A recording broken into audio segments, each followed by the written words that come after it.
또 기도하는 그 가운데 혹시 어떤 장애나 방해 이런 것들을 느끼셨는지 그런 걸 제가 한번 피드백을 좀 받고 싶은데요.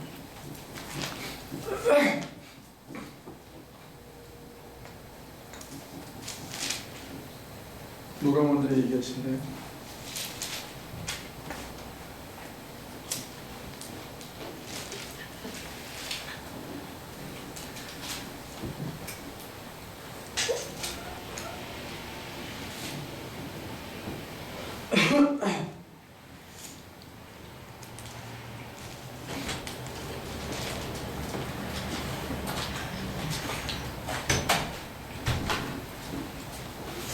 누가 좀 피드백을 주실래요? 한마디씩 해주세요.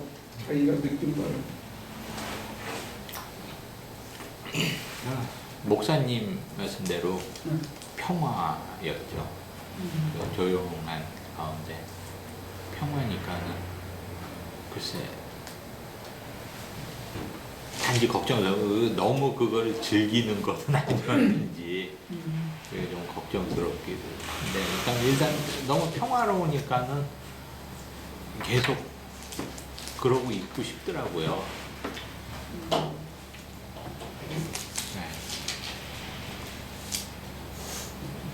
평소에 기도하실 때는 안 평화였어. 집에서 쉴때. 그래서 집에서는 더 쉽게 잠이 드는 것 같아요. 하다가 네.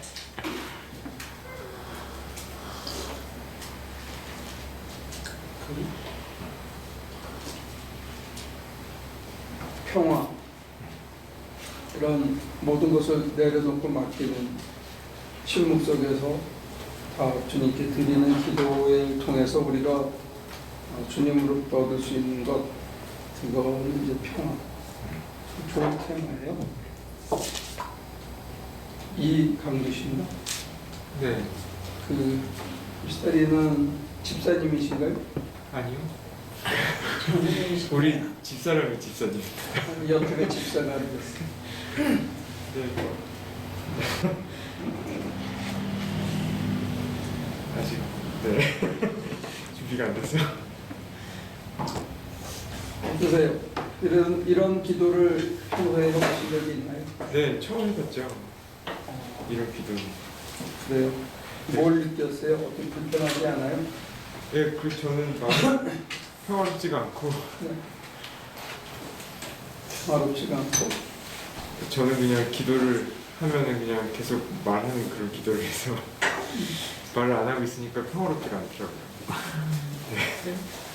고마워요 그런 얘기죠. 아, 네.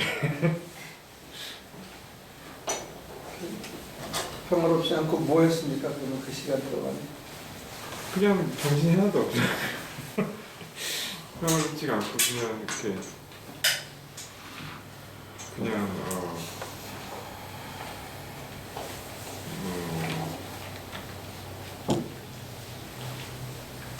그냥 생각이 복잡하고 앉아있는데 생각이 막 떠올라서 막 쫓아가고 그랬어요? 네. 그때 그런 거를 제가 일러준 대로 한번 안 해봤어요. 내 마음을 드립니다. 제 생각을. 네, 그래서 이제 그렇게 했죠. 그래서 내려놓습니다. 드립니다. 맡깁니다. 등등 그렇게 많이 했어요. 네, 근데 그게 이렇게 하다 보니까는 몇 번 하다 보니까는 요새는 집에서도 잘 그러는데 되게 좋은 것 같아요. 어떤 게 좋아요? 이렇게 하나님한테 맡긴다고 이렇게 말하고 조용히 한참 있은 다음에 그 다음서부터 기도를 하면은 좋은 것 같아요. 그 다음부터는 또 통성 기도를 하는 거예요? 아니 그게 아니라 이제 그냥 기도를 하는데요.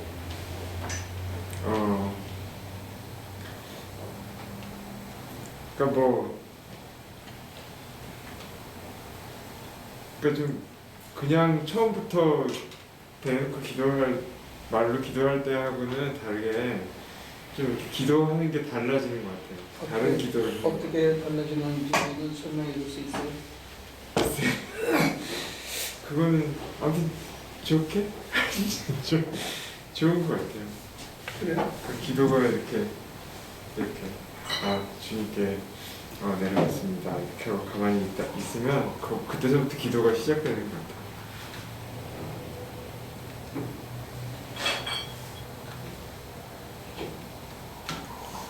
그때부터 지금까지 하던 방식하고는 다른 의미의 어떤 기도, 하나님과의 커뮤니케이션이 이루어지는 것 같다. 네, 그런 것 같아요. 그런 식으로는 안 해봤었어요. 그전에는. 이렇게 해도 되는구나. 그러면 네, 그러니까 기도는 그냥 이렇게 뭔가 내가 할 말이 있을 때 편지를 쓰면은 이렇게 가고 뭐 도착했는지 아닌지 모르는 것처럼 그랬는데 이거는 뭔가 이렇게 다른 것 같아요. 아직 뭐 많이 안 해봐서 모르겠지만 다르습니다. 편지가 전달되는 것 같아요. 네. 그렇죠. 답장도 받아보셨어요? 그렇다고 하면 또 뭘 받았냐고 그러실까봐. 네. 그리고 굉장히 중요한 컨셉을 얘기했어요. 답장. 답장이라는 건 관계가 쓰는 거거든요. 우리는 믿습니다 하면서 하나님을 못 느끼고 나 혼자 그냥 일방적으로 하고 어쩌다가 한번 하나님한테 엄청 사랑받은 것 같고 내지는 내가 막 고민하고 있던 어떤 경제적인 문제나 현실의 문제거리가 해결됨을 통해서 하나님이 도와주셨구나 하고 이렇게 간접적으로 느끼는 기도의 방법. 내가 기도하고 기도하는 것을 기록하거나 기억하고 시간이 지난 다음에 그 문제가 해결된 것을 확인하면서 하나님이 해주셨구나 이런 그 mediated experience, 그러니까 간접 경험을 통해서 하나님이 살아계시고 하나님이 나를 사랑하신다 하는 것을 깨닫는 식의 기도 훈련을 우리가 해온 거죠. 지금까지는. 그러니까 이제 사실은 그게 즉자적인 경험은 아니고 그리고 그것보다 조금 더 즉자적인 경험에 가까운 게 성령 체험을 통해서 방언을 하거나 환상을 보거나 어떤 그 장차 이루어질 것에 대해서 어떤 계시의 말씀을 듣거나 이것도 사실은 intermediate experience라고 얘기할 수 있어요. 왜냐하면 영적인 체험을 인간의 언어와 인간의 발성이나 인간이 그리는 환상으로 인간이 알아들을 수 있는 말로 끌어내려서 하는 언더스탠딩이기 때문에 이거는 중간적인 즉자적인 경험이라고 보기는 어려워요. 근데 우리가 지금 하는 거는 어떤 면에서는 위험한 요소도 있어요. 신비주의적으로 믿는 대로 빠질 수 있는데 저는 여러분들이 환상이나 어떤 그 평안이나 이런 거에만 머물지는 말라는데 그거는 지나가는 통로예요. 이따가 더 얘기하겠지만 그러니까 자꾸 무슨 능력이나 막 뜨거워지고 막 불러지고 막 이런 거에 충만했다고 생각하고 그거를 자꾸 즐기면 더 진전이 안 돼요. 거기에 머물면. 그러면 우리가 할 수 있는 거를 그냥 가상적으로 10단계로 나누면 뜨거워지고 충만해진 거는 3번째 단계 정도 돼요. 그러니까 앞으로 더 가야 할 길이 먼 거예요. 근데 거기서 즐기고 있으면 2번째 단계가 뭐냐면 환상 보고 예언하고 이런 인터미디에이트 익스피리언스를 갖는 거 이게 그건데 2번째 단계에 머물면 점장이로 인생이 끝나요. 남의 길흉화복을 지어주는 그런 사람들의 그 이목을 끄는 점장이로 인생이 끝나는 거예요. 근데 마찬가지로 하나님을 통해서 자기가 어떤 인간적인 뭐가 팽팽해진다든지 막 뜨거워진다든지 막 머리가 뚜껑이 열려가지고 하늘과 통하는 그런 감각만 즐기고 있으면 그거는 더 나가야 할 바른 표대를 향해서 우리가 가지 못하고 있는 거예요. 그래서 이제 제가 여러분들에게 지금 첫 번째 단계에서 아니면 그걸 시작하지 않았던 단계에서 장차 일어날 일이 느껴지고 방언을 하고 환상이 보이면 굉장한 거죠. 사실은 객관적으로 굉장히 있는 건데 거기에 머물면 안 된다는 걸 강조하는 거예요. 거기서 더 나가서 정말 머리가 열리고 우주와 내가 하나인 게 아닌가 하는 정도로 이렇게 막 뜨거워지면 내가 굉장히 뭔가를 이룬 것처럼 착각을 해요. 근데 거기에 머물면 진짜 우리가 가야 할 길은 아직 멀은 거예요. 우리는 그 길로 가가지고 그게 가서 고수가 되는 길을 가는 게 아니고 우리의 표대는 어디냐면 예수의 마음을 가는 거예요. 우리의 종착역은. 그래서 하나님의 형상을 회복하는 것, 이게 기독교, 특히 개신교인의 종착역이라고 볼 수가 있어요. 이게 안 되면 다른 말로는 내가 하나님의 성전으로서 매일매일 살아가지 않으면 이 앞에 했던 그 모든 것들은 헛일이에요. 그러니까 우리의 궁극적인 목표가 내가 예수의 마음을 가지고 하나님의 형상을 회복하고, 예수님은 조금 더 강하게 얘기해요. 바울은 조금 덜하게 해요. 나는 그리스도를 본받아 이렇게 얘기하는데, 예수님의 입에 붙여니까 너희 아버지가 거룩한 같이 너희도 거룩하라 이렇게 아주 딱 잘라서 얘기해요. 그렇다면 우리의 표대는 뭐냐 했을 때 거룩한 품성으로 회복되는 거예요. 그게 성도예요. 그게 성자고. 정말로 우리가 하나님의 품성으로 화하는 거가 우리의 신앙의 표대인데, 우리가 거기를 못 가고 지금 얕은 물에서 머무를 수가 있어요. 근데 이 지나가야 되는 과정이 너무 많기 때문에 이게 우리가 지금 못 가고 있는 것 뿐이고, 이걸 표대로 삼지 않고 성령 충만을 표대로 삼으면 거기서 그냥 표대를 이뤘다고 머물게 되고 40일 금식을 하면서 그 능력 받았다고 생각을 하고 거기서 멈추게 돼요. 그 다음 단계로 만약에 올라가 가지고 정말로 자기 몸이 불덩어리가 되는 것 같고 자상이 일어나는 것 같고 막 뜨거워지고 이런 것에 머물면 계속 그것만 인조하게 돼요. 그렇게 되면 정말로 한 가지 차이는 있죠. 마약 먹는다고. 마약을 먹으면 충동 억제 능력이 사라진대요. 그게 이제 무서운 거죠. 황홀경은 오는데 그 다음에 어떤 충동이 오거나 감정을 조절해야 되는 인내의 그 하는 브레인이 깨지기 시작한대요. 그게 이제 마약하고 우리가 영적인 엑스타시하고의 그 환희에서 오는 차이가 있긴 있을 거예요. 그러니까 궁극적으로는 저와 여러분들이 사랑의 품성으로 변해가는 거예요. 사람 자체. 인간이 장차 이루어질 완성의 모습으로 이 땅에서 변화가지 않으면 아무리 뭔가 현실적으로 세상적으로 많은 걸 이뤘다 하더라도 아직 우리가 갈 길을 다 가신 건 아니에요. 그래서 이 기도에서 우리가 바이패스 할 수도 있고 한 칸 한 칸 다 밟아가는 사람도 있는데, 세 번째 단계가 뭐냐 했을 때 깨달음의 단계라는 게 있어요. 깨달음. 제가 예를 들어서 한번 보여줄게요.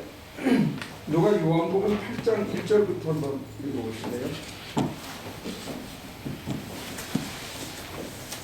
사실은 7장 31절부터 53절부터 이게 삽입고라고 보는 게 더 타당할 수 있는데, 자우자 이 이야기는 굉장히 유명한 이야기예요. 요한복음 7장 53절에서부터 8장 11절까지. 그리고 그들은 제각기 집으로 돌아갔다. 예수께서는 올리브산으로 가셨다. 이른 아침에 예수께서 다시 성전에 가시니 많은 백성이 그에게로 모여들었다. 예수께서 앉아서 그들을 가르치실 때 율법학자들과 바리새파 사람들이 간음을 하다가 잡힌 여자를 끌고 와서 가운데에 세워놓고 예수께 말하였다. 선생님, 이 여자가 간음을 하다가 현장에서 잡혔습니다.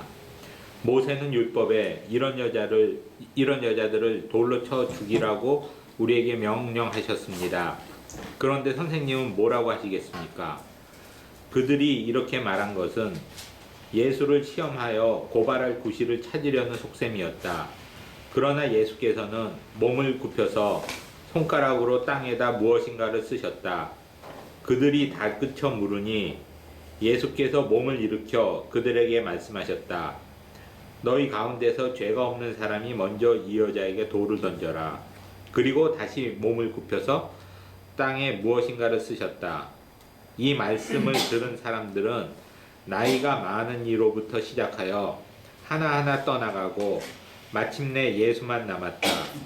그 여자는 그대로 서 있었다. 예수께서 몸을 일으키시고 여자에게 말씀하셨다. 여자여, 사람들은 어디에 있느냐? 너를 정죄한 사람이 한 사람도 없느냐? 여자가 대답하였다. 주님, 한 사람도 없습니다. 예수께서 말씀하셨다. 나도 너를 정죄하지 않는다. 가서 이제부터 다시는 죄를 짓지 말아라. 이 본문은 굉장히 유명한 본문인데 이 본문을 우리는 사랑과 용서라는 틀에서만 이해해 왔거든요. 가늠하다 붙잡힌. 그리고 죄의 문제가 뭔지를 다시 설명해 주는 이런 굉장한 내용인데 사실은 교회에서는 사랑과 용서에 대한 얘기만 하면서 다른 본문으로 이게 확대하거나 더 깊이 들어가려고 그러지 않아요. 거기에 이제 여러 가지 이유가 있겠지만 예수님을 만나서 서로 대화를 한다 하는 얘기는 이게 넓은 의미의 기도라고 얘기할 수가 있어요.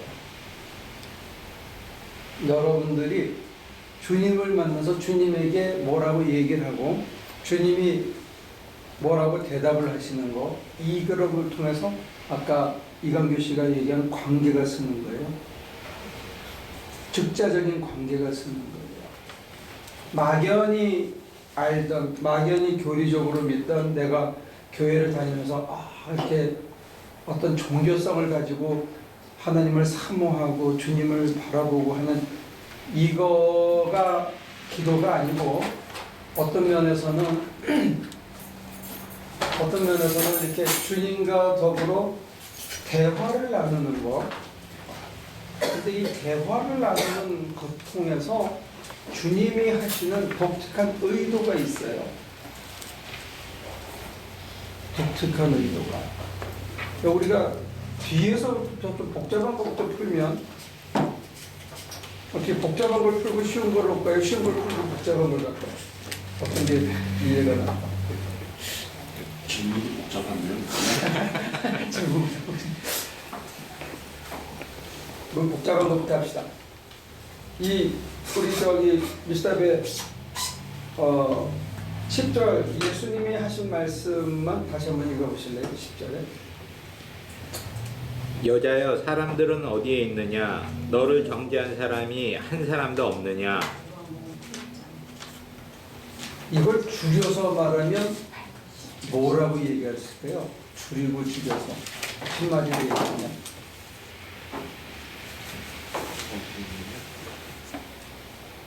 말씀이 여기 본문에는 길잖아요. 여자여 뭐라고요? 사람들은 어디에 있느냐? 너를 정죄한 사람이 한 사람도 없느냐?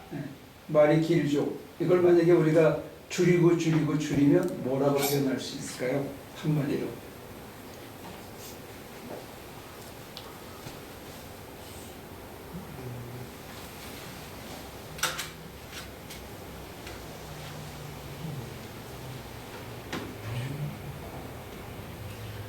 만약 이걸 속삭이듯 얘기하셨다면 뭐라고 우리가 줄일 수 있을까요?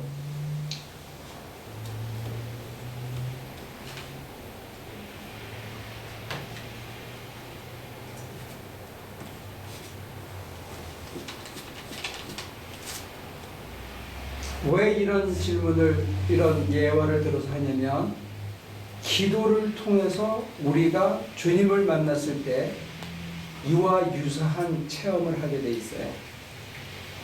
그거를 지금 제가 설명드리려고 얘기하는 거예요. 이 말을 줄이면 어떻게 줄일 수 있죠? 다 갔어. 그렇죠. 다 갔어? 아니면 다 갔니? 근데 다 갔어? 이게 내용은 그거예요. 다 갔니? 이건 어떤 면에서는 왜 웃으세요? 그게 답이었어요. 아니 줄이면 뭐라고 얘기하겠냐? 이 얘기를 왜 꺼내냐면 의외성이라는 거예요. 의외성. 기도를 통해서 우리가 의외성을 경험하게 돼 있어요. 전혀 다른 뚱딴지 같은. 근데 그 뚱딴지 같은 말이 내 가슴에 비수처럼 꽂혀서 내가 그걸 거부할 수 없는 그런 사람이 되게 하는 거예요. 그래서 기도의 가장 중요한 것 중에 하나가 의외성이고, 이 의외성을 다른 종교에서는 깨달음이라고 해요.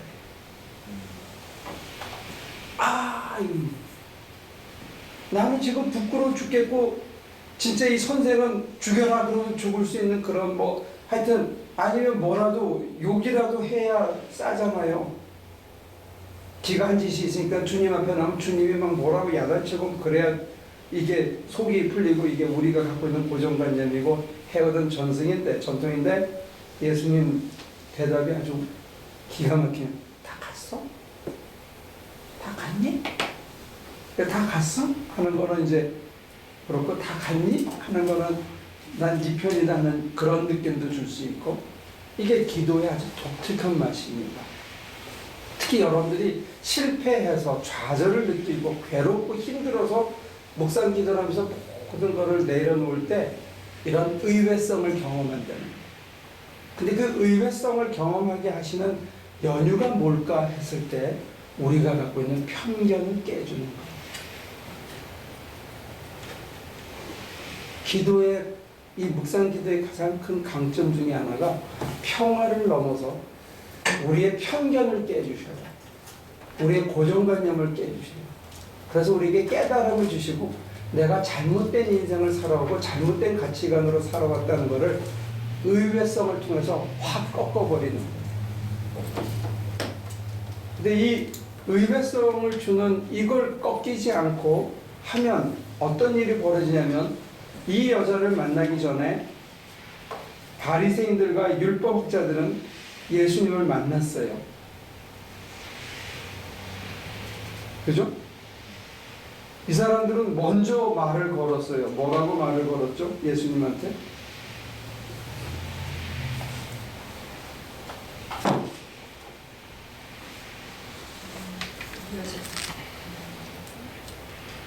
오절에 선생님, 이 여자가 간음을 하다가 현장에서 잡혔습니다. 모세는 율법에 이런 여자들을 돌로 쳐 죽이라고 우리에게 명령하셨습니다. 그런데 선생님은 뭐라고 하시겠습니까? 우리 기도할 때 어떤 사람들은 성경 기절을 쫙 깔고 말씀하셨잖아요 이거예요. 그러니까 어떻게 해달라는 거예요? 말씀하신 대로 해달라는 게 아니면 내가 원하는 일을 해달라는 거예요. 하나님이 하신 말씀을 걸어가지고 네가 해준다 그랬잖아 왜 안 해줘? 이거예요. 이런 기도들 드리면서 성경 귀절을 코트하면서 굉장히 우리는 기도를 거룩하게 하는 것처럼 오해를 할 수가 있어요.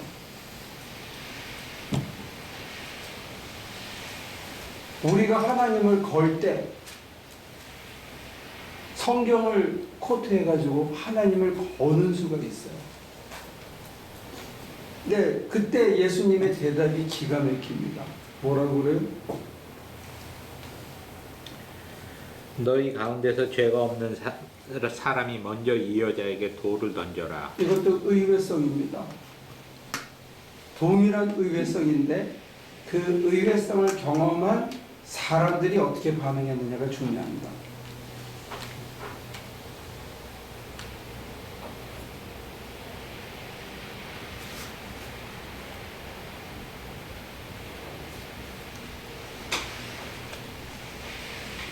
구절부터요. 이 말씀을 들은 사람들은 나이가 많은 이로부터 시작하여 하나하나 떠나가고 마침내 예수만 남았다. 9절에서 보면 이게 주님한테 응답받은 거잖아요. 자기가 성경 기절을 걸어서 예수님한테 뭐라고 리퀘스트를 한 거예요. 뭐가 진짜 율법인지 당신은 어떻게 생각하는지 이런 경우에 어떻게 해야 되는지 당신의 뜻을 알려주십시오 하고 딱 걸었어요. 그랬는데 예수님의 대답은 전혀 엉뚱해요. 예를 들어서 여러분들이 어떤 사람하고 깊은 갈등이 있어. 너무 억울하게 당했어. 그래가지고 하나님 이 얘를 혼내줘야 맞지 않습니까? 나는 힘이 딸리니까 당신이 혼내주십시오. 이렇게 기도할 수 있어요. 그러면 의외성의 대답이 뭐예요?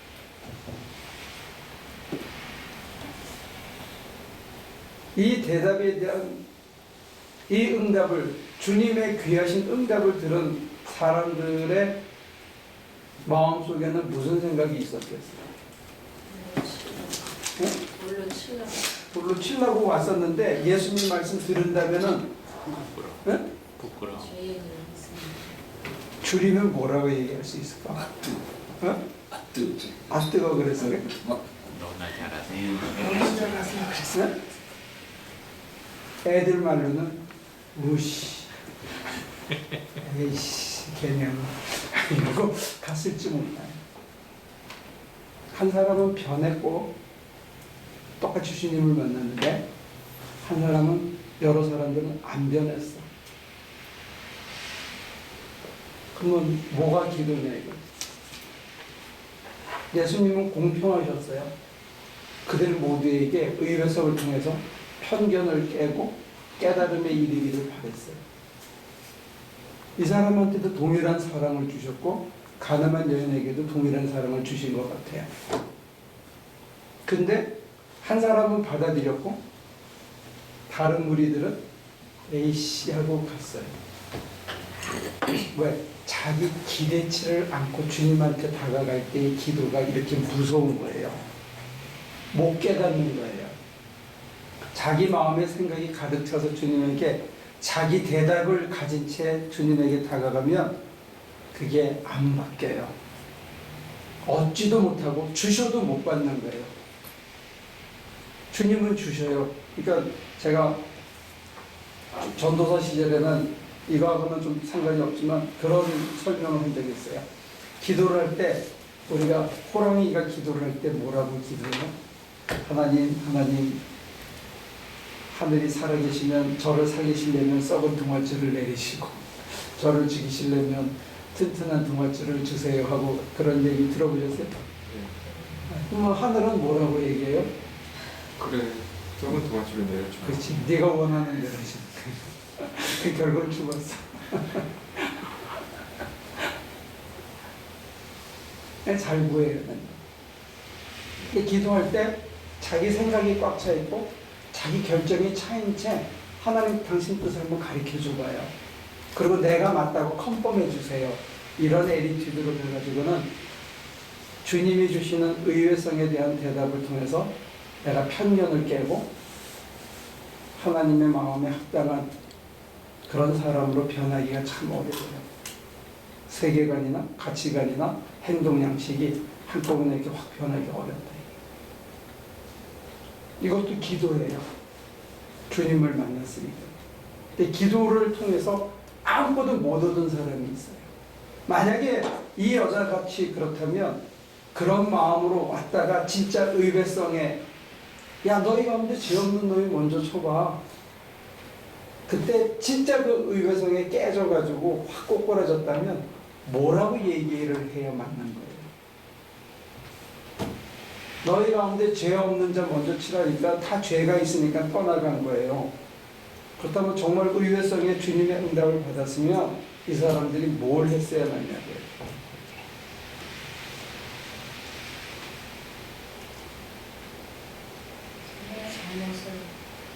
자기의 잘못을. 네. 그렇죠? 뭐라고 그래야 돼요? 하늘을 그래요. 주여 이 죄인을 살려주사 불쌍히 여겨주세요. 그렇게 해야 맞잖아요. 누가 그랬죠? 바디메오가 그랬고 그 다음에 세리 마태가 다 자기를 불쌍히 여겨달라. 그래서 구원의 길에 이른 거예요. 주님을 만나고도 구원의 길에 못 이르는 사람이 있어요. 죽으라고 기도는 하는데 자기 생각을 고집하면서 하는 기도가 있어요. 저도 그런 적이 있어요. 그래서 여러분들에게 이걸 싫어하는 거예요. 내 생각을 가지고 내 생각대로 막 기도하고 이걸 응답해달라고 기도하면 주님께서 진짜 내게 꼭 알맞는 것을 응답해 주셔도 나는 그 글자만 붙잡고 끝나요. 그 말씀이 나를 깨야 되는데 내가 안 깨지는 거예요. 내 편견이 깨져야 되고 내 가치관이 바뀌어야 돼요.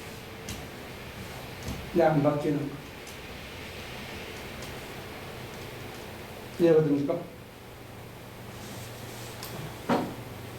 그래서 통성기도 자체를 내가 무시하는 게 아니고 통성기도가 갖고 있는 강점과 약점이 있는데 강점은 말할 수 없이 많죠. 그러다 약점 중에 하나는 뭐냐면 내 생각과 내가 원하는 것을 내가 여전히 붙들 여지가 있기 때문에 그래서 의뢰성과 편견을 깨시는 깨달음을 주셨을 때 정말 진리를 주셨을 때 내가 그것을 받아들여야 되는데 알아들어야 되는데 믿어야 되는데 내가 그것을 내 것으로 삼아야 되는데 어플로이트 해야 되는데 못한다. 그게 가장 근본적인 약점인 것 같아요.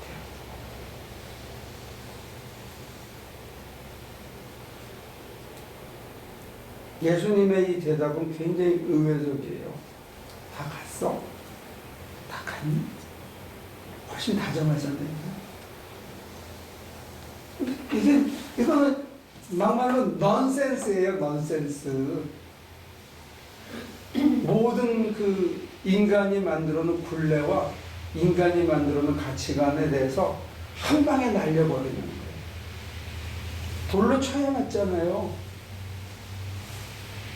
말 한마디 잘못하면 예수님도 한 방에 갈 수 있는 그런 상황이었는데 예수님 동일한 사람으로 그 사람들에게도 얘기했고 동일한 사람으로 이 여자한테도 얘기했어요. 그리고 갔어? 그럼 어쩌란 말이에요 지금 이제는. 그래서 이 자체가 그 9대 청가 부분이라고 하는데 그 중에서도 11절 이후에 더해진 예수님께서 말씀하셨던 나도 너를 정죄하지 않는다. 가서 이제부터 다시는 죄를 짓지 마라. 이것도 그 위에 첨삭으로 또 보는 사람도 있어요. 근데 앞뒤에 명령을 보면 예수님이 세상의 빛이고 생명이라는 걸 얘기하는 요하예요. 이게.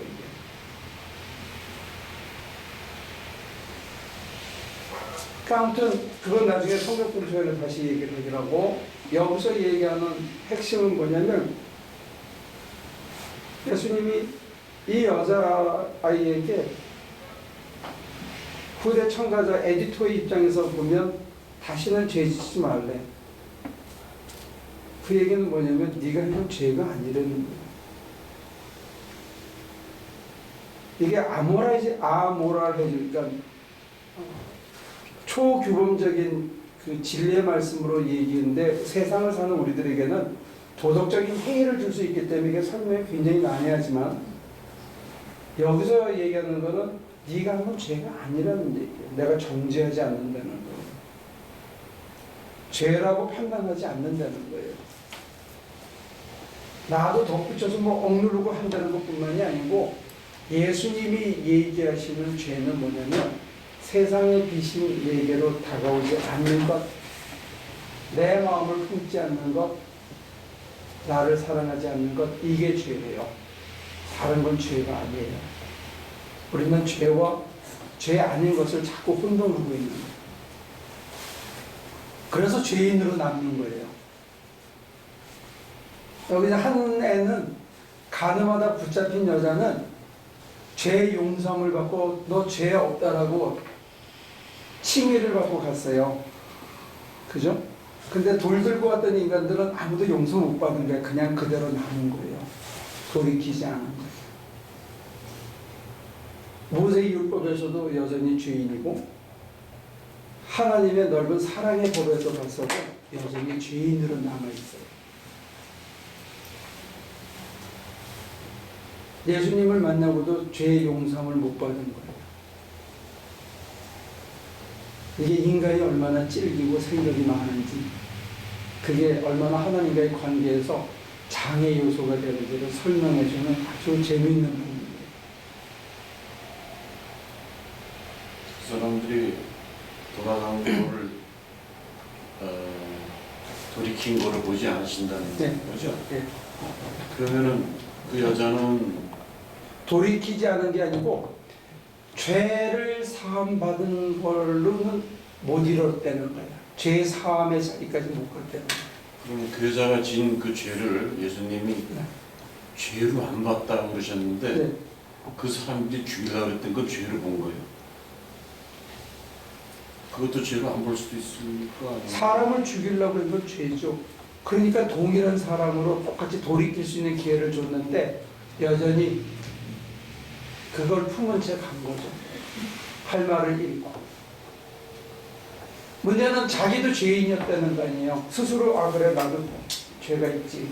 에이씨 그러고 갔다고 쳐요. 근데 그 죄는 누가 해결해 주냐 이거지. 그렇지만 지금 여기서 보면 여자는 그런 돌이킴은 없었잖아요. 아 고맙다든지 아 내가 잘못했지 그런 얘기가 하나도 없잖아요. 그래서 후대의 청가 부분이 가서 다시는 죄 짓지 말라는 게 애답됐다고 설명을 해요. 근데 제가 아까 전제를 깔은 게 뭐냐면 아모랄해질 수 있기 때문에 진리에 깊이 들어갔을 때 우리의 어떤 윤리적이고 세상을 사는 도덕적인 면에서의 그거의 가치관을 무너뜨릴 수 있기 때문에 소위 윤리학에서는 뭐라고 얘기를 하냐면 통속적으로 간음하지 않고 모세율법을 잘 지키는 것 이런 그 통속적인 윤리에 반해서 피딩 띠오리라는 게 있어요. 그 상황에서 가장 적절하게 그 상황에 아장대 맞는 그걸 이제 상황윤리라고도 우리나라 사람들은 번역을 좀 잘못한 거고 거기에 가장 적절한 대답 내지는 주님이 하신 사랑의 그 윤리는 지금 이런 거를 죄로 보지 않아요. 죄로 안 보신다는 거하고 다시는 죄를 짓지 말라는 거 그 죄라는 거 지금 앞에 얘기하신 다시 죄 짓지 마는 거는 뭐냐면 하나님을 가슴에 품고 사는 것을 잊어버리는 게 죄예요. 특별히 우리 개신교가 깨달은 죄에 대한 컨셉은 뭐냐면 하나님과의 관계가 끊어진 것. 내 생각으로 하나님을 가로막은 것. 근데 이제 기도에 국한해서 지금 얘기하다 이제 그렇게 되면 자꾸 조지신학적인 설명을 해줘야 되는데 조지신학적인 설명으로 만약에 넘어가면 하나님하고 함께 하나 돼서 살아가지 않는 그 모든 게 죄예요. 여자에게 이걸 설명하신 건 아니잖아요. 설명은 그러니까 이게 예화인데 8장 후반부에 나오는 그 형이상학적이고 심오한 신학적인 얘기를 하기 위해서 이해를 돕는 예화로서 이게 들어가 있어요.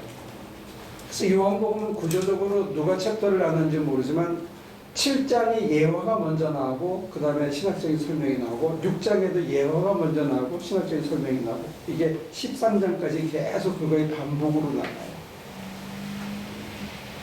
그러니까 이 예화를 통해서 8장 후반부를 보시면 돼요. 그건 나중에 우리가 성경 공부 시간에 한번 주제로 해가지고 다시 다뤄볼게요.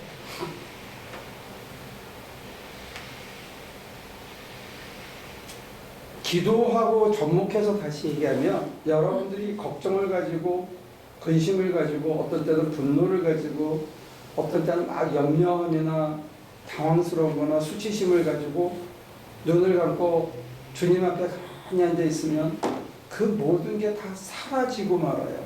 그리고 평안해져요. 그 얘기는 그거는 사라지는 거고 잠시 있다 마는 거고 궁극적인 게 아니라는 걸 기도를 통해서 우리에게 컨펌해줘요. 지금 제가 이거 수업 시간에 해야 되는 굉장히 델리케이트한 부분을 우리 성경 공부 시간에 오픈해가지고 여러분들 좀 헷갈리지 않았으면 좋겠어요. 아까 다시 돌아갈까요? 죄 문제까지.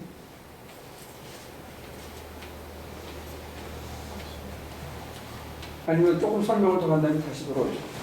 눈을 감고 모든 게 사라진다는 것은 있다가 없어지는 거고 다 잠정적인 거예요. 그런 거는. 저는 이 가늠한 여인을 주둔하기 위해서 그런 얘기를 하거나 이런 것을 정당화시키기 위해서 그런 얘기를 하는 게 아니고 본질이 뭐냐 하는 것만을 먼저 파헤친 다음에 그 다음에 다시 돌아오자는 거예요. 그래서 여러분들이 만약에 기도를 통해서 하나씩 하나씩 다 내려놓고 그게 모두 상대화된 다음에 얻는 참된 평화가 있다면 그 평화의 주체는 누구예요?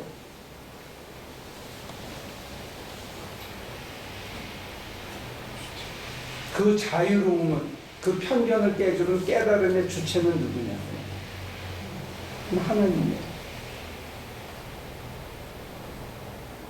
그 주체가 나와 더불어 한 덩어리가 돼서 내가 그분에게만, 그분만 바라보는 초주체로서 한 덩어리가 되었을 때 그 외의 모든 잡다한 것들은 상대적인 게 되는 거예요. 있다가 사라지는 거고, 거기에다가 우리가 목숨 걸지 않아도 되는 거고, 그 순간이 적어도 죄의 상태가 극복된 상태라는 거예요. 내가 모든 걸 하나님이 원하시는 걸 다 받아들이는, 그가 원하는 게 내가 원하는 것이 되는 그 상태까지 들어간다는 거예요. 그래서 그걸 옛날 신비주의자들은 합일이라고 불렀고, 저는 지금 다른 말로 다시 설명을 드리는 거예요. 내 생각이 있었어. 근데 가만히 눈 감고 보니까 그거 별거 아니야. 그리고 주님한테 내가 너무 잘못했어. 너무 부끄러워. 근데 주님이 다 갔니? 전혀 엉뚱한 얘기를 하죠. 그래서 내 마음이 릴리즈가 되는 거야. 아, 진짜 중요한 게 뭐냐? 진짜 내가 목숨 걸고 해야 되는 건 뭐냐? 단 한순간도 내 마음의 중심에서 하나님이 사라지면 안 되는구나. 이걸 만약에 깊이 깨닫고 받아들인다면 하나님과 나만 있고 끝나는 게 있고, 그게 이제 우리에게 평안을 주고 깊은 깨달음을 주고, 아, 인생은 이렇게 사는 거구나 하고 표대를 알려주는데, 문제는 뭐냐면 하나님과 내가 하나 된 상태가 끊어지면 그게 다 무너지기 시작하는 거예요. 평화도 무너지고, 진리로 벗어나고, 나 하고 싶은 대로 하게 되고, 충동에 무너지고, 그 모든 것은 파생이에요. 그걸 악이라고 그래요. 간음도 악의 하나예요. 신학에서 얘기하는 죄는 하나님과 내가 이게 끊어지면 이게 죄예요. 이게 다른 건 죄가 아니에요. 이제 신학하러 나가서 개판으로 살자. 뭐 그거는 자유입니다. 그런데 개판을 지키고 살다가 보면 하나님을 자꾸 멀리하게 돼 있어요.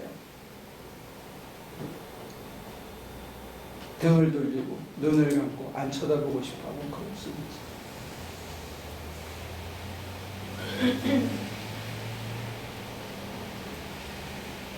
문제는 이 여자의 수치를 덮어주면서 이 여자를 억셉트 해준대. 그리고는 다시는 잊지 말라는 거예요. 근데 아까 태호 씨가 물은 것처럼 두 번째 죄는 무슨 죄냐 했을 때 8장 후반부에 나오는 설명에 의하면 빛 가운데 살아가는 한 덩어리다.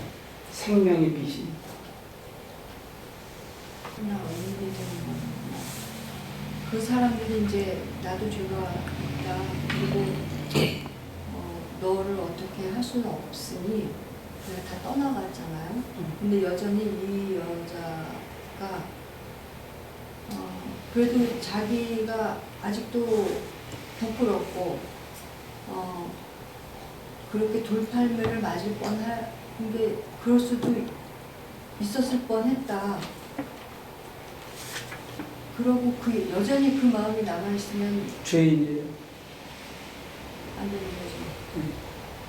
그 자아가 남아있는 거예요. 근데 그거를 어떻게 쪽팔린다라든지 아우 죽을 뻔했다든지, 야 그래도 하나님이 가려줘가지고 내가 그래도 체면유지는 했다라든지, 이 세상에서 내가 이런 더러운 꼴을 당하다니 이런 게 남아있으면 그건 아직 덜 된 거예요. 그런 그 반항적인 마음보다 여전히 내가 수치스럽다라고 생각하고 있으면 그 좋은 질문을 했는데 그 비유를 조금 확장을 하면 이런 거예요. 우리가 길 가다가 누구한테 두들겨 맞았어.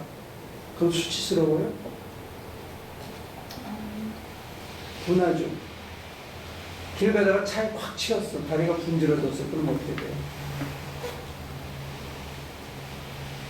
그냥 아프고 운전자를 막 욕할 수는 있어요. 똑바로 운전하지. 근데 추행을 당했다. 성추행을 당했다. 그러면 어떻게 생각해요? 그런 경우에는 사람들이 자기를 비하하는 경우가 있어요. 수치심을 가지고 비하하고 자기가 자기를 더 아프게 만드는 거예요. 스스로를 용서 안 하는 거예요. 두들겨 맞으면 수치심으로 자기를 정죄하지 않는데 그 성추행을 당하면 우리가 스스로 수치심을 자기에게 자기가 자기를 더 정죄하는 자리까지 들어가요. 그게 다 문화적인 편견이에요. 문화가 만들어 놓은 거고 인간이 만들어 놓은 잣대지 주님은 다 같냐라고 물어보는 거예요. 그래서 아까 조직신학적인 죄의 설명을 하면 죄 아닌 걸 우리가 자꾸 죄라고 믿기 때문에 진짜 극복해야 될 죄를 극복하지 못하고 사는 경우가 많다는 거예요. 저는 그걸 잘했다 잘못했다 또는 그거 격려하고 막 방종을 그런 뜻에서 절대 얘기하는 건 아니에요. 주님에 대한 신뢰고 아직도 내가 나를 이런 쓰레기 같은 인간이 이런 자기가 자기를 정죄하는 게 남아있어서 그런데 그걸 뒤집으면 아직도 뭔가가 남아있는 거예요. 우리가 진짜 죄가 되면 다 타서 죄가 되면 먼지가 되면 그때 주님이 우리를 다시 빚어주실 수 있어요. 아직도 내가 건데기가 남아있는 거예요. 내가 그런 인간이 아닌데 그렇게 억울하게 당했다는 거예요. 그래서 용서가 안 되는 거예요. 그 사람도 용서가 안 되고 나도 용서가 안 되는 거예요. 근데 그 깊은 자리에 들어가게 되면 주변의 상황과 그 모든 게 받아들여지고 이해가 되고 수용이 되는 자리가 온다는데 근데 그 자리에 들어가서 보면 그거는 내가 나를 핥히고 때리고 해야 할 죄가 아니라는 게 이건 문화적인 편견일 뿐이에요.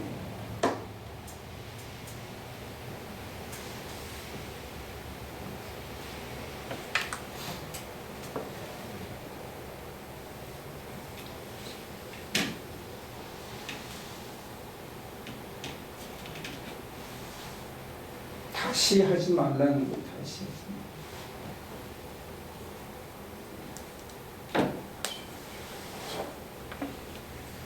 이게 잘 안 받아들이잖아요. 두들겨 맞은 사람들이 두들겨 맞았다고 이런 등신 같은 새끼 내가 두들겨 맞고 말이야. 너는 인간이 어떻게 이렇게 두들겨 맞을 수가 있냐.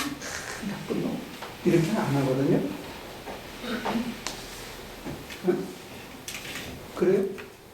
누가 운전해 가는데 뒤에서 빵 쳤어요. 내가 얼마나 병신 같으면 아무나 와서 나를 박아가지고 말이야. 내가 목도 아프고 다리도 아프고 나는 정말 살 가치가 없어. 나는 이런 더러운 인간이 있어요. 그런 인간 없어요. 거의. 재수가 없었다든지. 야, 씨, 우리 운전 그냥 못하나? 뭐 이 정도지. 나는 정말 재수가 없는 놈이라서 그런가 봐. 이러면서. 거기서 끝나는 거지. 내가 나를 막 핥히고 그럴 수도 있죠. 뭐라고? 그런 사람도 있어요. 운전 당하고 나서 네. 그 뭐 벤츠를 빌려갖고 나갔다가 깨가지고 엄청 물어주면 그런 얘기할 줄 몰라도 그냥 일반적으로는 그렇게 안 하죠. 근데 우리가 갖고 있는 편견 중에 가난한 것을 참 힘들어하고 어떤 사람들은 내가 남나게 입고 다니고 하는 걸 부끄럽게 생각하는 사람도 많아요. 네. 고통스럽게. 그것도 편견이에요. 그러니까 뭐가 일이 잘못되면은 그게 다 내가 잘못해서 이렇게 네. 그런 생각을 하는 사람 있잖아요. 맞죠. 뭐 전혀 그거는 그 사람이 뭐 내가 남 탓하는 사람이 있고 네. 성향적으로 그 그다음에 성향적으로 자기 탓하는 사람이 있고 그런 너무 경우가 심하게 있는데 자기 탓을 하는 사람 있잖아요. 네, 심하게 자기 탓을 하는데 네. 어떤 사람도 네. 우리 문화권에 사는 한은 성추행을 당하면 자기를 블레임해요. 내가 용서가 안 되는 경우가 성격 때문이 아니에요. 문화가 세뇌예요. 우리는 우리보다 더 심한 문화는 인도나 파키스탄 같은 경우는 성추행을 당한 여자를 벌을 해요. 네. 그럼 말이 안 되는 거거든요. 지난번에 그 버스에서 외국인인가 누가 여러 명한테 당했잖아요. 근데 가서 고발했다고 오히려 경찰이 전혀 들어주지 않는 거예요. 그것 때문에 데모가 일어나고 난리가 났었잖아요. 근데 그리고 구시구시 되는 거야. 그 사회를 뜯어 고칠 수가 없어. 하루아침에. 되는 일이 아니에요.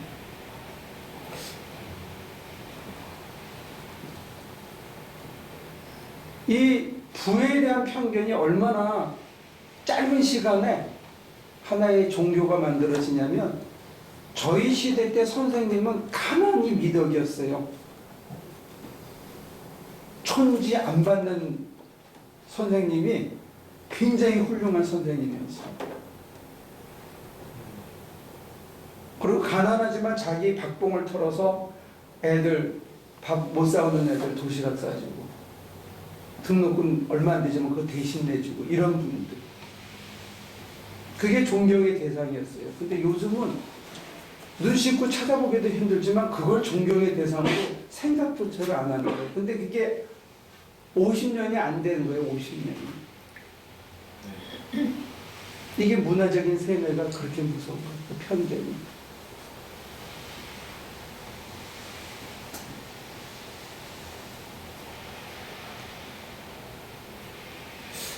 (30년) 전에는 박사학위 따면 굉장한 걸로 생각했어요. 신학교에서. 지금은 개나 소나 다 따니까 그냥 지나가던 흔적으로 면허증 하나 딴 것밖에 없어요.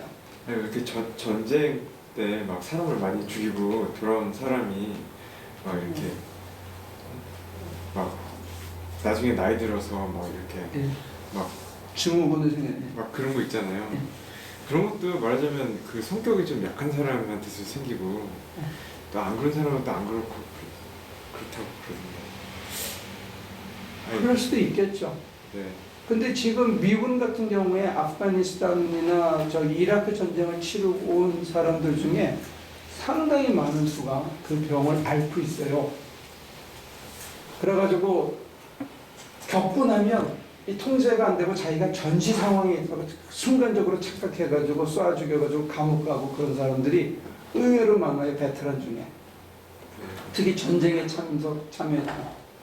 그런 의미에서 자기한테 트라우마가 있는 사람들은 그런 편견을 가지고 굴절된 세계관 속에서 자기는 정상적으로 사는 것 같은데 남들이 보면 이상한 세상 속에 살고 있는 거예요. 자기가 만든 가상 공간에서 사는 거예요. 이상하게 여기로 오면 제가 궁금한 걸 꼭 여기서 다루는데 그날의 그 질문을 여기서 좀 그러니까 제가 어저께 저녁에 기도하는데 이렇게 그 포스트 트라우마틱 신드롬에 대해서 이제 기도한 거예요. 근데 이게 내가 이걸 극복하려고 그러면 안 되는데 하나님은 하실 수 있다는 거예요.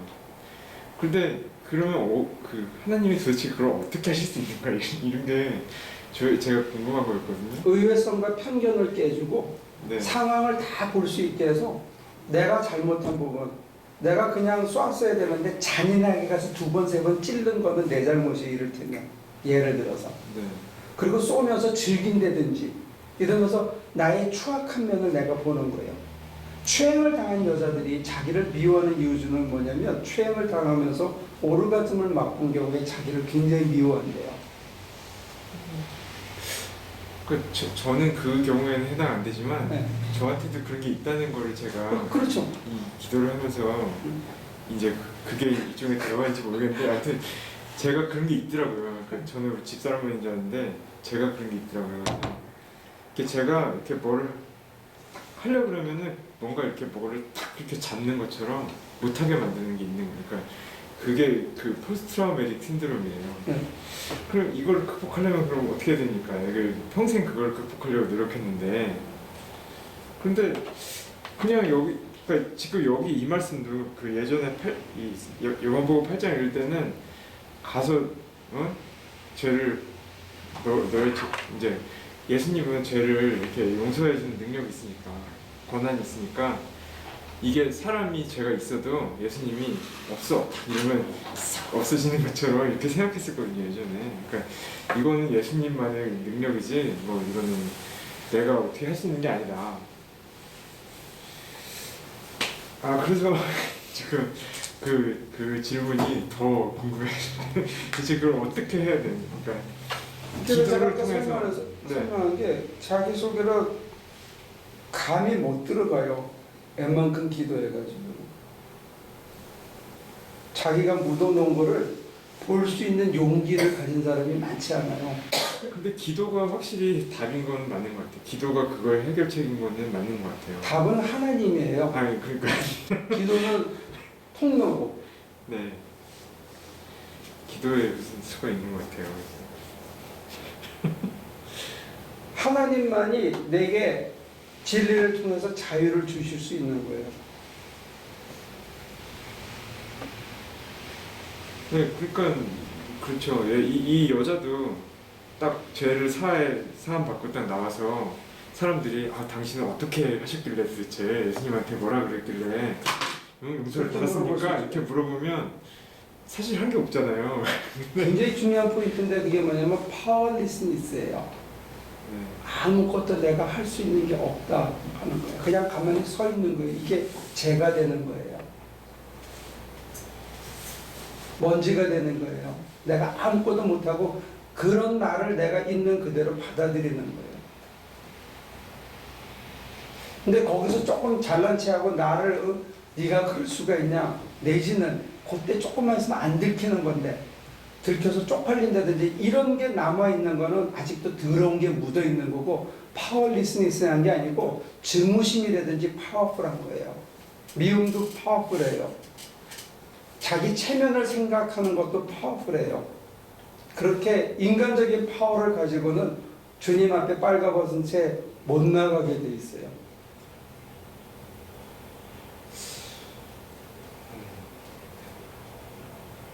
그러니까 제가 여러분들에게 자꾸 얘기하는데 여러분들은 그걸 못 받는 게 뭐냐면 내가 아무것도 아니라는 걸 그냥 인정하는 순간이 온다는 거예요. 그걸 받아들여야 관계가 회복돼요. 거기를 못 가는 거예요, 여러분들이. 겁이 나서. 맞아. 그러니까 그게 겁이 나요. 맞아. 이렇게 막 그거를 내가 이렇게 내가 인정을 해야 되는데 그거를 하려고 막 그러는데 막 죽을 것 같은 거예요. 그래서 이거를 이래서 목사님이 자꾸 죽으라 그랬구나. 그래서 이게 아무리 죽으려 그래도 이게 죽을 것 같으니까 죽을 수가 없더라고요. 그렇더라고요. 죽음보다 더 무서운 자리까지 가요. 죽는 걸 받아들이는 자리는 쉬운데 사실은 주님 앞에 나갈 때 죽음보다 더 무서운 두려움이 와요. 그것까지 믿어야 되는 거예요.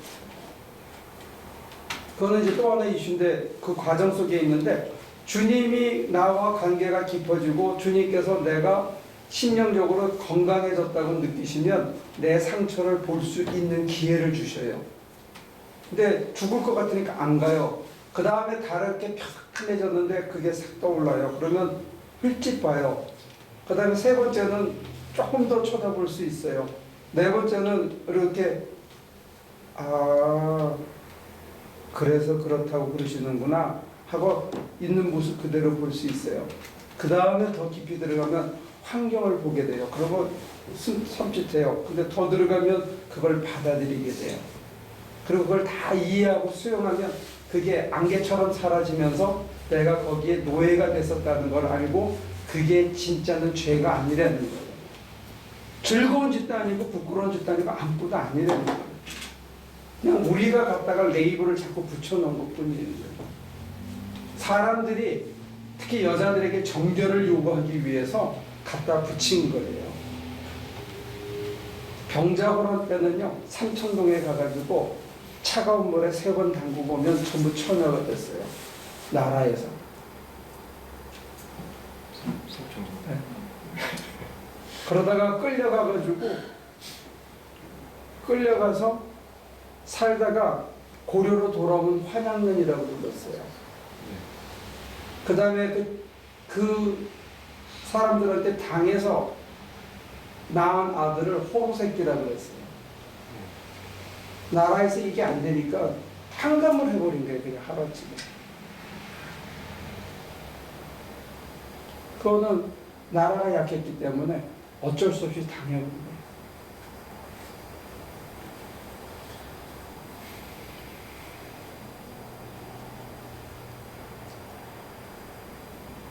우리는 그런 것들을 너무 많이 갖고 산다는 거예요. 부에 대해서도 그런 편견을 갖고 있고 명예와 체면에 대해서도 그런 편견을 갖고 있어요. 목사로서 가장 부끄러운 것은 예수가 내 마음에 없는 게 가장 수치스러운 거예요.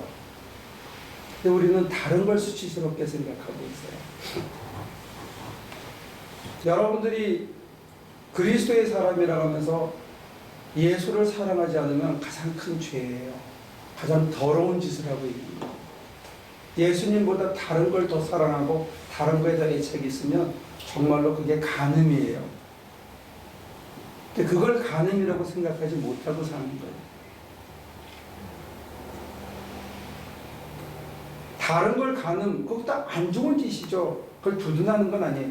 근데 그것만 간음이라고 생각하기 때문에 신앙적인 간음을 저지르고는 그건 간음이 아니라고 생각하는 거예요. 11조하고 자기가 해야 할 거 다 했다고 생각하는 거예요. 아니거든요.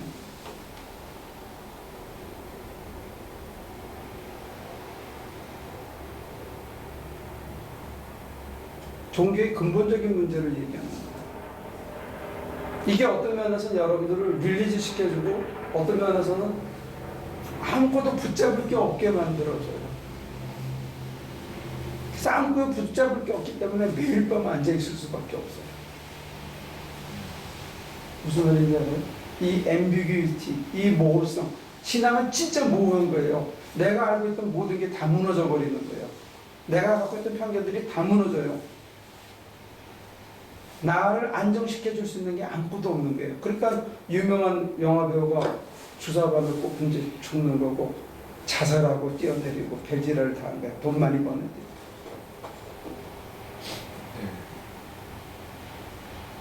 그래서 다 무너져 버리고 다. 어디에 확실한 게 아무것도 없어. 그러니까 매일 아침 주님께 내 마음을 다 드려서 그가 내가 꽉 차서 하루를 사는 그거 없이는 내가 숨을 못 쉰다는 걸 느끼는 거예요. 온몸이. 그게 기도예요. 그게 죄의 상태가 극복되어지기 시작하는 건데 우리는 자꾸 다른 거에 죄에 얽매여 있어가지고 정말로 내가 하나님하고 한 덩어리가 돼서 주님하고 얼굴을 마주 보면서 정말 무기력하게 서 있는 거예요. 이 여자가 할 수 있는 게 아무도 없어요. 근데 그것이 우리가 할 수 있는 가장 최상의 일입니다.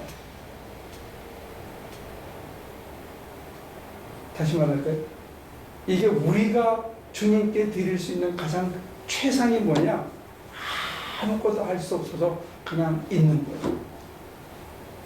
그러면 주님이 말씀하신 대로 살 수 있어요. 판단이 중지된 거예요. 할 수 있는 능력에 대한 신뢰가 중지된 거예요. 그 다음에는 시키는 대로 할 수밖에 없어요.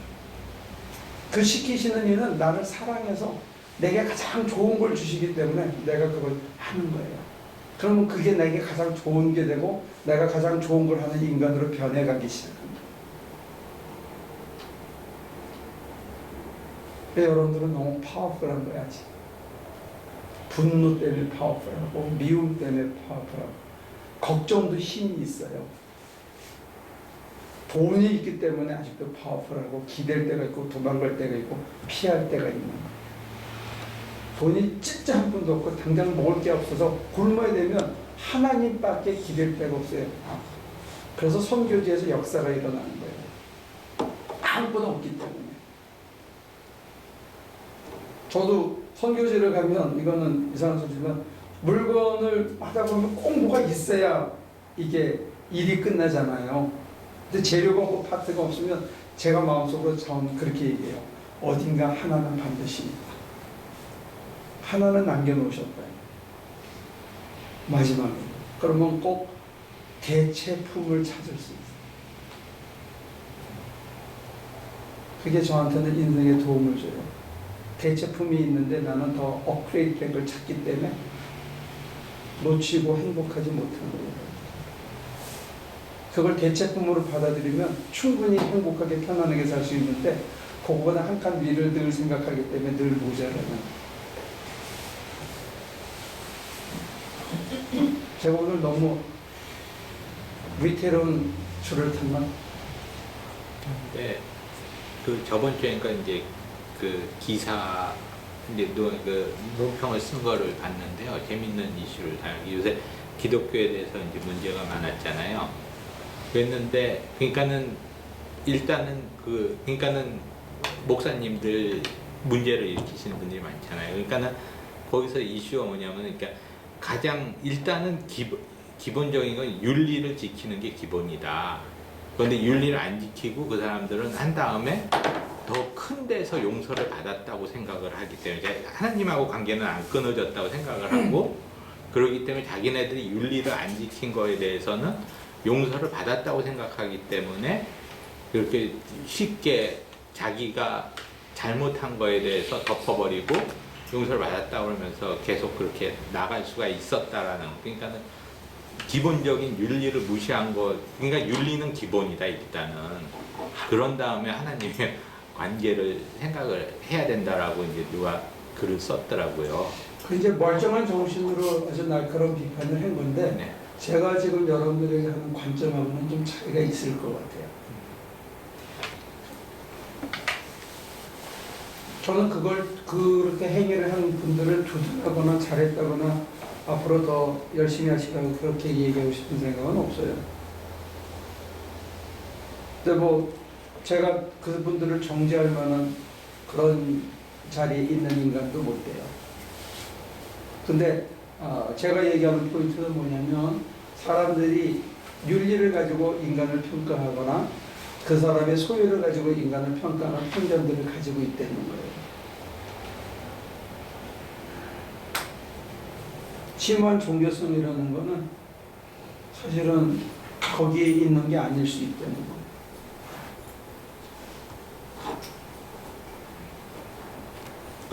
그분이 5만 명 담임 목사라고 치고 설교할 때마다 사람들이 벌렁벌렁 나자빠진다고 쳐요. 근데 설교 끝나고 집에 가면 너무 허전해. 그래서 집에 갈 수가 없어서 어디 가서 한 잔 먹어야 돼. 먹다가 보면 말이 통하는 여자든 남자든 만날 수 있어. 그러면 거기 잠깐 주님이 떠나가는 거예요. 퍼포먼스를 생각하다 보면 주님을 놓치게 돼요. 전도하고 계셨겠죠. 네? 전도하고 계셨겠죠. 그러면 다행히 전도를 만약에 교회를 성공시키기 위해서 전도한다면 그것도 주님이 떠나가는 거예요. 목표와 목적이 중요한 거죠. 뭘 하느냐 하는 것도 중요하지만 어떤 중심을 가지고 하느냐가 더 중요하다는 거죠.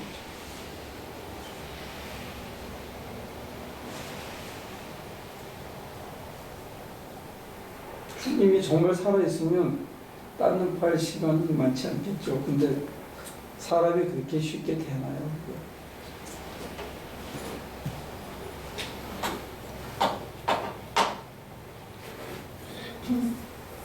그러면 그 비치고 진리이신 하나님 앞에 나가고 내 자신을 들여다보고 하기 위해서 우리의 평생이 필요한 거예요. 집을 지을 때 시간이 많이 걸리잖아요.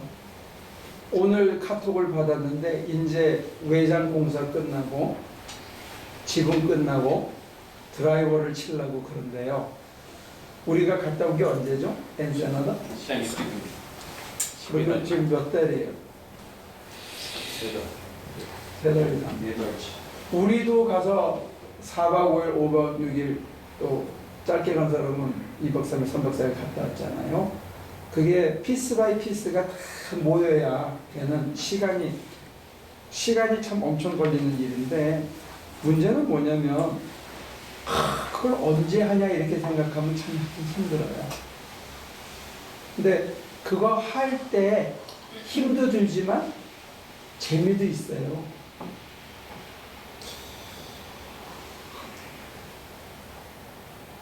말이 안 되나?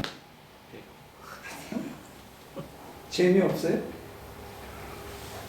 아니 성격에 따라서 왜 믿는 그 스타일도 다르고 그렇다고 하지만 결국은 변치 않는 거기 때문에 한 방향으로 가는 거잖아요. 아니 그러니까 그 가는 여정에 대한 설명을 해주는 거예요. 내가 지금 우리가 고통스럽고 힘들고 시간이 오래 걸리는데 그걸 언제 가냐가 아니고 할 때 그 순간순간이 재밌다는 거예요. 힘도 들어, 땀도 나고 어떤 때는 아 뭐 이런 놈이 다 있어 이런 생각도 들고 왜 나만 고생하냐 이런 생각도 들 수도 있어요. 그런 순간순간. 그렇지만 그 하는 과정이 재미있으니까 그냥 묻혀서 가는 거라는 거예요. 그러니까 여러분들이 기도를 매일 아침에 하면 그게 재밌는 거예요. 그게 좋은 거예요. 그러니까 하죠. 어떤 데는 게을러서 못하고 어떤 피곤해서 못할 때도 있지만 기도가 좋은 거예요. 하고 나면. 안 하면 너무 힘든 거예요. 그래서 좋기 때문에 자꾸 하기 시작하는 거예요. 누가 도와달라는데 귀를 막고 있으면 마음이 안 편해. 도와주려고 하면 힘들어. 근데 하면서 마음이 편견이 바뀌고 생각이 바뀌고 하고 나면 참 좋아. 개중에 벨론 다 있지만 진짜 필요한 데 가서 내가 쓰였다는 거 깨달으면 참 좋은 거예요. 나 때문에 다른 사람이 잘 되면 또 굉장히 보상이 있어요. 의사들이 특히 외과 의사들이 왜 열 몇 시간씩 피 묻은 장갑을 샌드위치 먹으면서 수술하고 하느냐? 사람이 살아날 때 어떤 짜릿함이 있는 거예요. 목회도 그런 맛이 있어요. 짜릿한 거예요.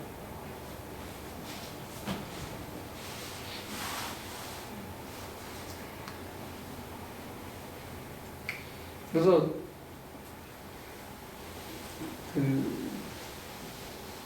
라이너트 니버라는 미국이 가장 나은 위대한 사실은 독일 이민자지만 신학자 중에 한 사람인데 그 사람은 어거스틴의 말을 활용해가지고 이렇게 얘기했어요.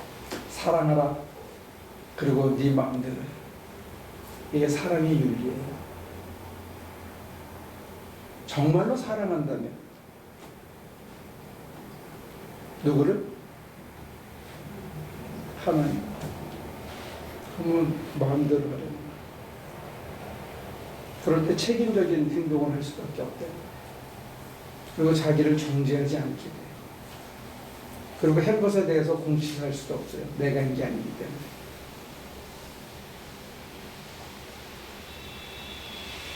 문제의 핵심이 뭐냐면 내가 주님을 사랑하지 않는다는 게 핵심이에요. 내가 다른 걸 더 사랑한다는 거예요. 다른 게 나한테 더 큰 힘을 가지고 덤빈다는 거예요. 주님이 아니라. 그게 우리의 근본적인 문제. 근데 이 파워리스니스라는 얘기를 하면 하나님, 내가 하나님이 사랑이 안 돼요. 내 힘으로. 내가 나를 사랑할 수가 없네요. 하고 그냥 서 있는 거. 저는 개신교 신학의 가장 위대한 발견이 여기 있다고 봐요. 인간성에 대해서. 캐드릭은 뭔가 우리가 해야 된다고 자꾸 강조하고 올라가야 되고 수행해야 된다고 강조해요. 굉장히 설득력이 있어요. 현대인들한테. 근데 종교의 심오성은 없어요. 제가 보니까. 인간론에 관해서 얼마나 역설이에요. 내가 아무것도 할 수 없는데 그 나를 위해서 십자가를 지신 하나님의 거룩한 교환이 날 살리는 거예요. 그런 신비의 신비. 그러니까 여러분들이 제 말이 이해가 안 되는 게 뭐냐면 아직도 여러분들이 힘이 있다고 얘기하니까 나 지금 개판인데 죽을 지경인데 내가 뭔 힘이 있어요? 자꾸 이런다고요. 그걸 놔야 진짜 파워리스니스해지는 거예요. 그걸 붙들고 있는 한은 여러분은 파워풀해요. 그게 하나님보다 더 파워풀해요. 내 자유를 이거는 못 놓겠는 거예요. 어떤 사람은 달콤한 쾌락은 못 놓겠는 거예요. 어떤 사람은 돈은 절대로 못 나요. 그게 파워풀한 거예요. 그게 우상이에요. 내 심장 안에서 우상짓을 하고 있는데 내가 우상을 섬기고 있으면 나는 간음을 하고 있는 거예요. 내가 진짜 하나님을 향해서 간음을 하는 주제에 윤리적으로 정결하게 산다는 거는 진짜 웃기는 짓이라고요. 그 큰 죄에 비하면. 더더군다나 윤리적으로 나쁜 놈을 그 놈이 또 정죄한다. 웃기는 거예요. 여기 LA 무슨 윤리실천위원회인가 뭐 위원장이 제가 좀 크리티컬한 글을 쓰니까 찾아왔더라고요. 같이 활동 좀 하고. 저는 비윤리적이라서 못하겠습니다. 더더군다나 저는 남의 윤리를 가지고 정죄하는 짓을 못하겠습니다. 안녕히 가세요. 그거 굉장히 무서운 일이에요. 제가 안타까워하고 목사님들 또 후배들에게 또 여러분들한테 교회에 대해서 비판하는 거 뭐냐면 본질을 놓쳤다는 것 때문에 비판하는 거예요. 내 가슴 속에 예수가 살아있지 않으면 죽은 거예요, 여러분들. 그분을 사랑하는 마음이 식으면 마지막에 가가지고 사랑해, 주님을 사랑하는데 마지막에 가서 돈 때문에, 마지막에 여자 때문에, 마지막에 쾌락 때문에, 마지막에 자기 체면 때문에 이거는 어달추예요. 그게 가장 더러운 가문이라고.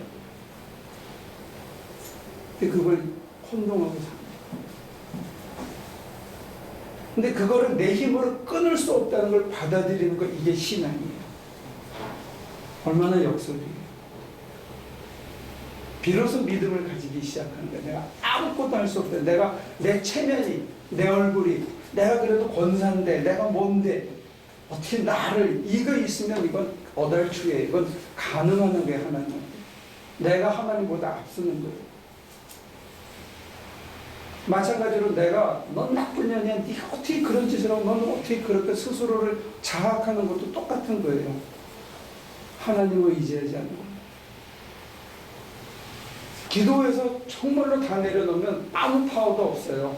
그러나 거기에 무한한 파워가, 하나님의 파워가 나를 장악하기 시작하면, 그게 나를 당차게 만들고 꽉 찬 것 같고 정말로 내가 눈 뜨고 바로 살 수밖에 없게 만들어가요. 그래서 여러분들이 생각을 내려놓고 뭘 내려놓고 다 내려다보면 한 가지 이것만은 못 놓는 게 있어요. 어떤 사람은 과거의 기억이기도 해요. 그게. 자기 체면이기도 하고 수치심이기도 하고, 그래도 남들에게 좀 잘 보여야 쪽팔리지는 말아야지 인간이, 이거 갖고 있는데 그게 우상이라는 거 기억하시면 좋겠어요. 그것마저 내려놔야 돼요. 그러면 정결해져요, 여러분. 근데 정결해진 상태가 뭐냐면 손끝 하나 까딱할 수 있는 힘이 없는, 그 무엇도 내가 무엇이 진짜 옳은지 판단할 수 없는, 정말 바보 중에 이런 천치바보 먼지 쪼가리 같은 나를 있는 그대로 받아들이는 순간이 온다는 거예요. 그리고 그것마저 내가 감당이 안 돼서 하나님께 내가 자발적으로 드려, 다 가지세요. 그러면 여러분들이 신비를 체험합니다. 오늘 너무 부흥사처럼 얘기하는 약하신데요? 혹시 일어서셔야 될 것 같은데. 뭐라고? 일어서셔야 돼. 약하다고? 일어서시고 마이크 들고 앞으로 나가셔야 될 것 같아요.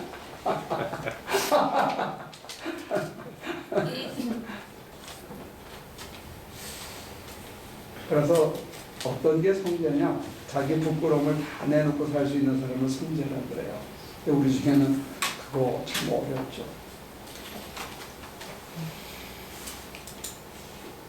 아직은 성경 지금 이렇게 확실히 몰라서 여쭤봤는데, 헌병에서 가능한 여자, 그 남자로 봤어.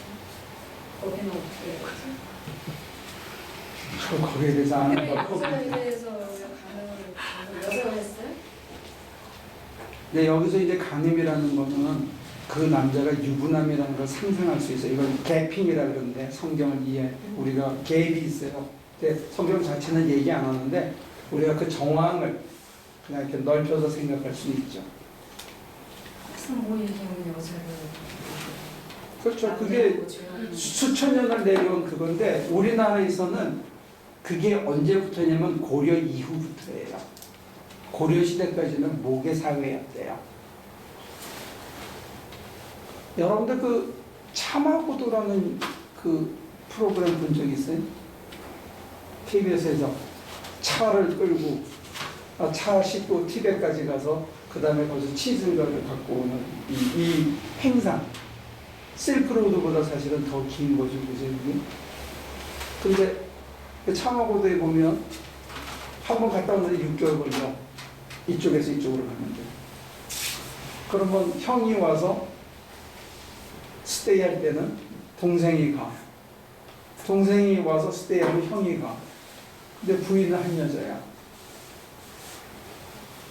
그 가정을 꾸리고 애들을 키울 수 있는 경제적인 능력이 안 되기 때문에 형제가 한 여자를 누가 누구 아이인지도 모르고 다 자기 아이를 키워요.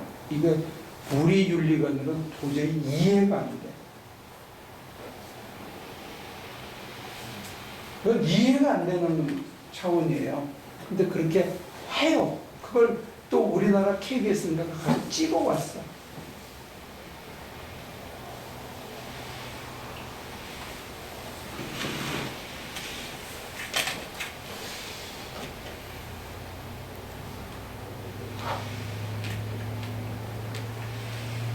달리 돌아가는 이제 마지막으로 얘기하면 그 보아스라는 사람 알아요? 누군지? 성경에서? 누구죠? 제 남편. 어? 나중에 그 보아스도 우리가 개핑을 하면 유부남이에요. 내지는 호랍이 좋게 보면. 근데 룻을 자기 아내로 받아들인 거예요. 근데 정상적으로 개핑을 하면 보아스가 그만한 땅을 가지고 하인들을 데리고 살았다는 얘기는 마누라가 없다, 자식이 없다고 보기는 참 어려워요. 유대 풍습을 생각했을 때. 근데 지금 핵심은 뭐냐면 보아스가 룻을 위해서 이삭을 대충 많이 흘리게 이렇게 얘기했잖아요. 근데 그게 룻에게만 준 게 아니고 죽는 모든 여자들에게 공평한 기회를 준 거예요. 하나님은 이걸 기뻐하셔요. 그에게는 부자가 그렇게 안 살면 죄예요. 돈 가지고 쌓아놓으면 죄라는 거예요. 돈 가지고 집안 처먹으면 그게 죄예요. 그게 더러운 죄예요. 하나님의 심판을 불러오는 더러운 죄인데 지금은 교회가 그렇게 되는 걸 축복이라고 가리키는 미친 짓을 하고 있는 거예요. 이게 시대의 편견이에요. 신학이 교회가 이데올로기를 제공하는 거예요. 이 시대의 편견을. 여러분들은 보아스처럼 그렇게 나누는 게 정상이고 쌓는 게 비정상이라는 생각을 잘 못해서 봐요. 축복받았다고 생각하고 그냥 나보다 더 잘 사는 놈도 얼마나 많은데 그래도 발방곡곡 잘 사는 거예요. 이것도 시대가 낳은 편견이고 죄를 죄로 쓰고 이사야서의 심판의 이야기 이런 모든 얘기는 고아와 과부를 돌보지 않고 저울추를 속이고 곳간에 쌓아놓는 것 이걸 죄로 본 거예요. 그래서 땅이 우는 거예요. 땅에서 쉬는 소리가 나는 거예요. 이걸 죄로 봤어요. 우주적인 안목에서 죄를 본 거예요. 근데 지금 오늘은 우리는 그거가 다 죄인이기 때문에 그나마 구별을 해야 되잖아요. 그럼 어떤 놈이 죄인이에요? 응? 그렇게 간 거예요.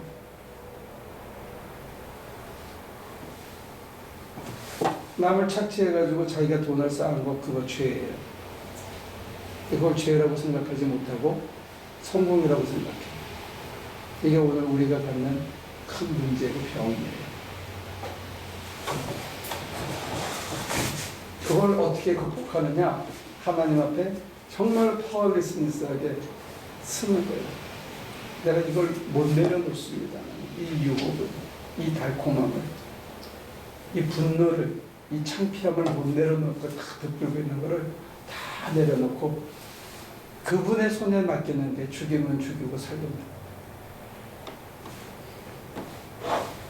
아직도 뭘 끈데기를 갖고 있으면 그건 곤란해요. 그건 좋은 건 아니에요. 지우시고 비우시고 다 털어요. 해니라우에는 과거의 기억을 어떻게 하느냐가 참 중요하다는 거예요. 그 얘기는 제 단어라면 과거의 어떤 기억도 다 버리고 다 죽은 거예요. 어제까지의 기억. 그래야 오늘 새롭게 살 수 있어요. 그만하죠? 이광규 씨가 나를 열받게 했나 봐.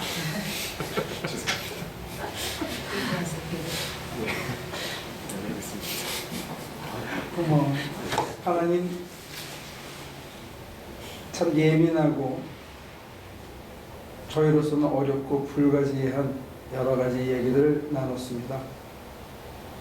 주인 되셔서 잘 걸러주시고 기름 부어주셔서 우리의 영혼과 우리의 중심이 하나님을 사랑하되 죽기까지 사랑하고 마음을 다하고 뜻을 다하고 목숨을 다하고 힘을 다해 사랑할 수 있도록 당신이 우리 속에 사랑으로 가득 차고 주시는 그 사랑의 능력으로 하나님과 이웃과 우리 자신을 사랑할 수 있도록 도와주시옵소서. 바라옵기는 주님이 그렇게 사셨는데 우리는 그렇게 못 살고 있습니다. 주님의 마음을 가지고 주님이 사셨던 길을 따라갈 수 있는 저희가 되게 하여 주시옵소서. 예수님의 이름으로 기도합니다.